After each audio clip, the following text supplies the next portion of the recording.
Hey everyone, welcome back for another deep dive. Today we're talking about something that's super important, and that is preconception health.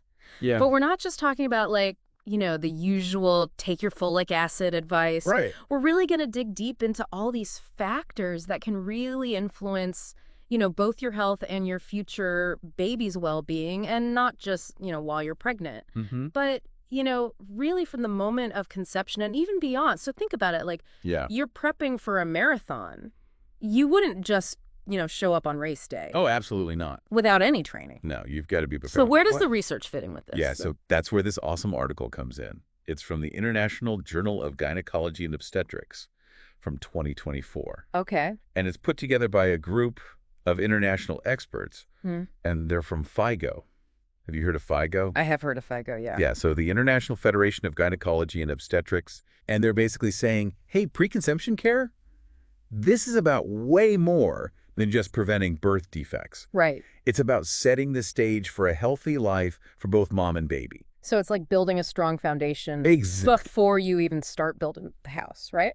It's like getting everything in tip-top shape Yeah. before you even begin. Okay, so this article, I was reading through it, there's like a checklist of things to think about It is a detailed checklist. before conception, right? It is. But it seems like it's more than just like checking things off a list. Yes, and that's what's so great about this article. Okay. It really emphasizes understanding the why behind each of the recommendations. Okay. So it's not about just ticking boxes. Mm. It's about making informed decisions that are tailored to your needs. I like that. So I'm looking at this checklist. One of the things that kind of jumps out is, for women who have chronic conditions, Yeah. like say hypertension or diabetes. Yes. The article says that, if they get the right care, the risk of, them having serious complications during pregnancy goes way down. Mm-hmm. Why is that? Well, it's because achieving disease stability before pregnancy Okay. is just crucial. It's all about So it's like getting things under control before it gets more complicated. Exactly. And then Vexy. also making sure that medications are adjusted appropriately as needed, Got it. so that mom and baby have the best chance for just a smooth and healthy pregnancy. So let's talk about nutrition. Yes. This is where I think things get really It is fascinating. interesting. So Right. you wouldn't believe this, but the article points out that a lot of women, even in like developed countries, Right? are walking around with micronutrient deficiencies. It's true. Yeah. It's crazy. Yeah. And it's often overlooked. So That's where I think FIGO's nutrition checklist is just invaluable. okay. Like a personalized roadmap that helps you identify potential risks and figure out like what your diet might be missing. That's cool. Like a nutrition roadmap. Yeah. I like that. So we're not just talking about eating your veggies. We're talking about really making sure you're getting the nutrients that you need Mm-hmm. to thrive, And that your body needs to thrive. especially if you're thinking about getting pregnant. Exactly. And we Well, can't talk about nutrition without talking about, both ends of the spectrum. Right. So we know that, obesity during pregnancy increases the risk for Oh, yeah. complications like gestational diabetes, Absolutely. preeclampsia. And the long-term implications are really concerning too. Yeah. Excessive weight gain during pregnancy can really impact the mother's health for years to come. It's like a domino effect. It is. What about the opposite end of the spectrum? So what if you are underweight? Yeah, that also carries its own risks. Okay. Things like preterm birth Yeah. and low birth weight. Okay. So it's all about finding that healthy balance. That- You That sweet spot. making sure your body is just in the best possible shape to support a healthy pregnancy. So this is something that everybody knows about folic acid. Yeah. We've all heard about it. It's super important for, preventing neural tube defects. But I was reading this article and it said that taking folic acid 3 months before you even get pregnant Yeah. is linked to a lower risk of miscarriage and stillbirth and even neonatal death. It's remarkable, isn't it? Yeah. It really highlights the importance of preconception care Right. well before those first few weeks of pregnancy. Like setting the stage Right. for success, right, from day one. Exactly. But is it just folic acid? Are there other nutrients that we should be thinking about? Oh, for sure. Other micronutrients play vital roles too. Okay.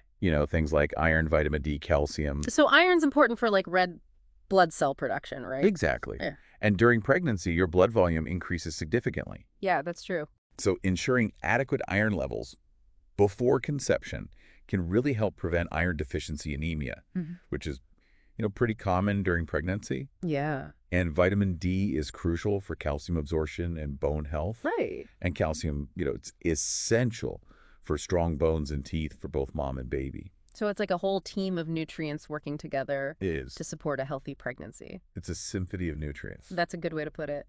Okay, so we've talked about the nutrition piece of it, but what about just like everyday lifestyle factor? Lifestyle. That's a huge part of it. Yeah, those habits. It is. Yeah, the FIGO article, really stresses the importance of tobacco cessation, Okay. avoiding alcohol, and managing substance use. So it's not just about protecting the baby during pregnancy. Yeah. It's about creating a healthy environment Right. for conception. From the very beginning. And, like, we all know that we have to be careful about what we eat during pregnancy. Right. But did you know that even before conception, Yes. like what you're exposed to It's what in the environment can impact both mom and baby? it can. Like chemicals and things like that. Things like BPA. What is BPA? BPA is a chemical that's found in some plastics, Okay. and it's been linked to negative reproductive outcomes. Huh.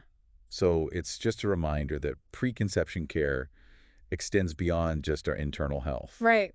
It's about being mindful of our surroundings as well. Okay, so what about physical activity? Physical activity. I mean, we all know that exercise is good, right? It's great. But how much do we need That is the question. when we're thinking about getting pregnant? So the FIGO guidelines are pretty clear. Yeah. They recommend at least 150 minutes of moderate exercise per week, Rick. spread over several days. Okay, that's not bad. Yeah, it's doable. Yeah, it's not like we're training for the Olympics or anything. No.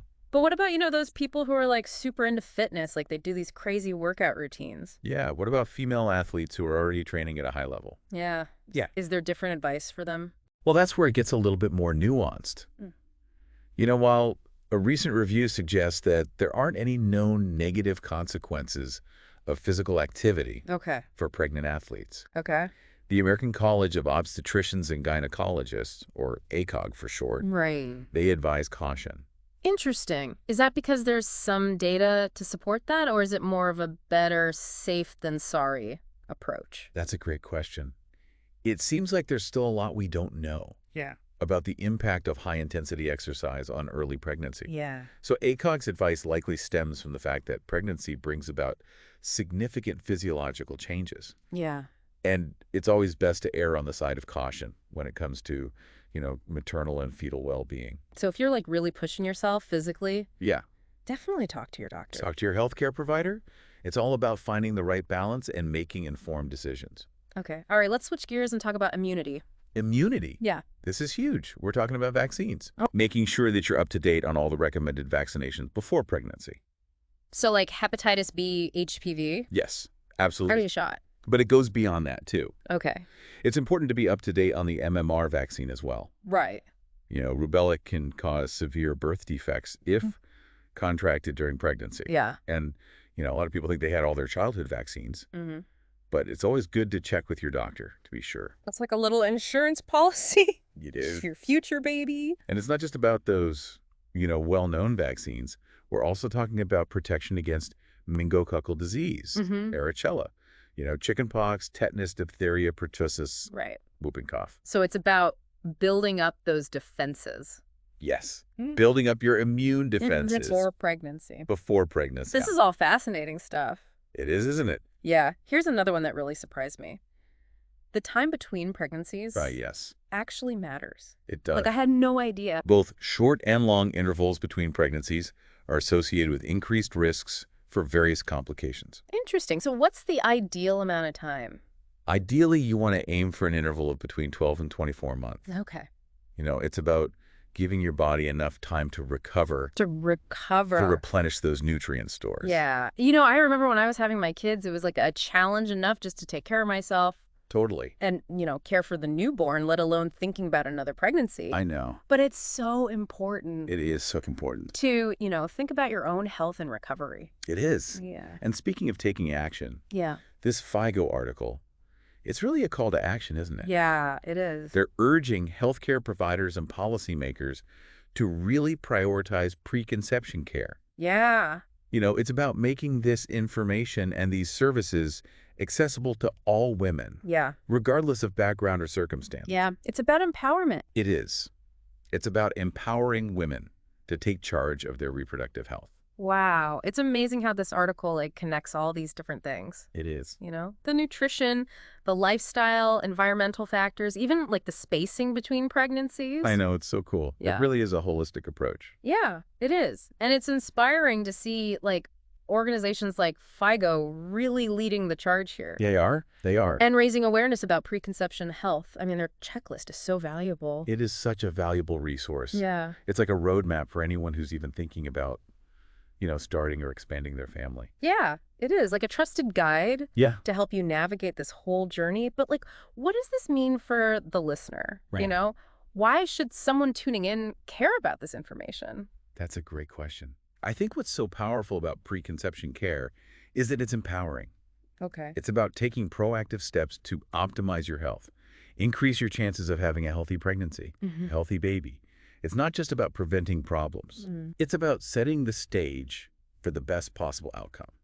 So you're like taking control of your own destiny. Exactly. Yeah. And it's not just about the physical health of the mother and baby. Right. Preconception care can also profoundly impact mental and emotional well-being. Okay. Reducing stress, for example, can have such a positive impact on hormone balance and just overall health. We don't often talk about that piece of it, We don't. but that's a really good point. And the long-term implications are huge, too. Yeah. The health of the mother during the preconception period and pregnancy Yeah.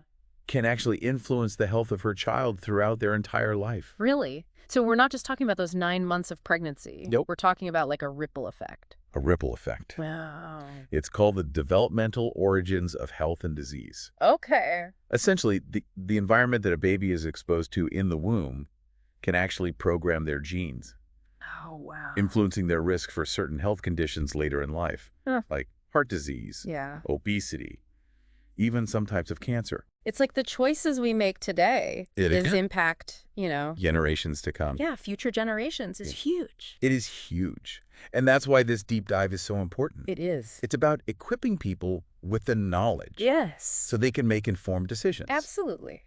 We want our listeners to feel empowered, Yeah. to engage with their healthcare providers, to delve into that FIGO preconception checklist, and to really take ownership of their preconception health journey. So it's about moving from, hoping that everything's going to be okay Right. to like, I'm doing everything I can I'm taking charge. to make sure things go well. Yes. It's a mindset shift. It is. As we wrap up this deep dive, I have one question that I was thinking about. Okay. The article doesn't really talk about this, but what about fertility treatments? That's a great question.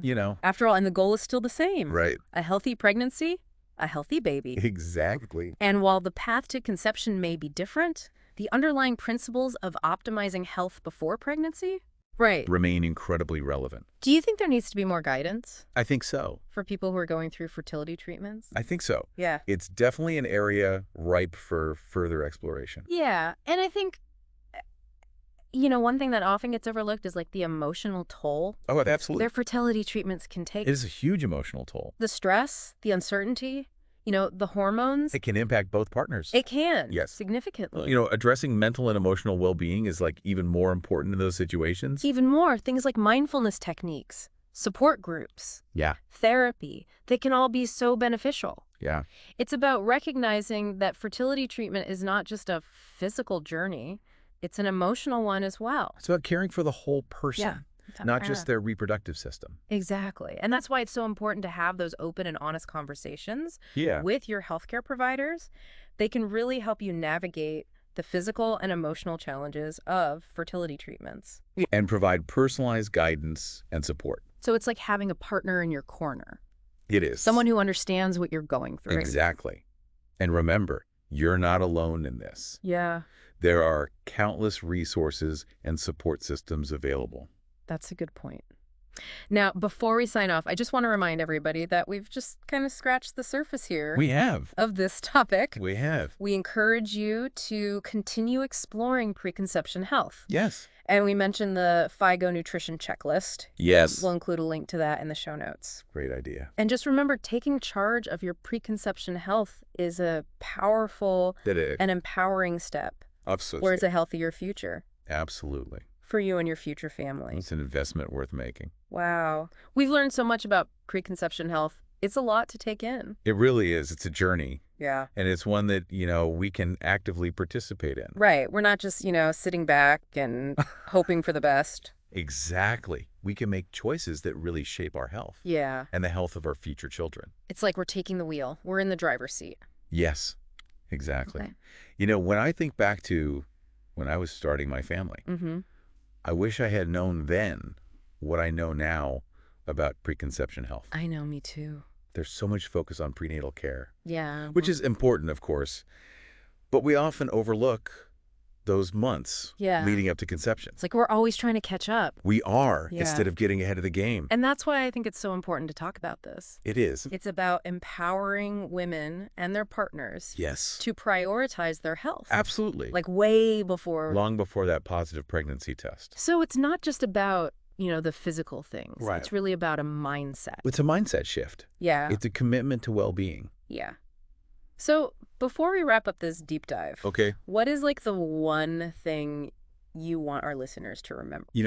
I think the most important takeaway is that preconception care is for everyone. Yeah. It's not just for those with pre-existing health conditions or those who are like actively trying to get pregnant. It's for anyone who wants to take charge of their reproductive health and create the best possible foundation for a healthy family. It's like investing in your future. Exactly. And it's never too early to start. Never too early. Even if you're not thinking about having kids right now, the choices you make today can really make a difference. They really can. Down the road. It's about being proactive. Yeah. Not reactive. Yeah, I love that. Yeah. Well, that brings us to the end of our deep dive into preconception health. Wow. We covered a lot of ground today. Hopefully this sparked your curiosity. Hope so. And got you thinking about your own preconception journey. Knowledge is power. It is. And remember, you are in control. You're not alone on this journey. Deny. And there are resources out there to support you. Thanks for joining us on the deep dive. Until next time, keep seeking, keep learning, and keep diving deep. Bye, everyone.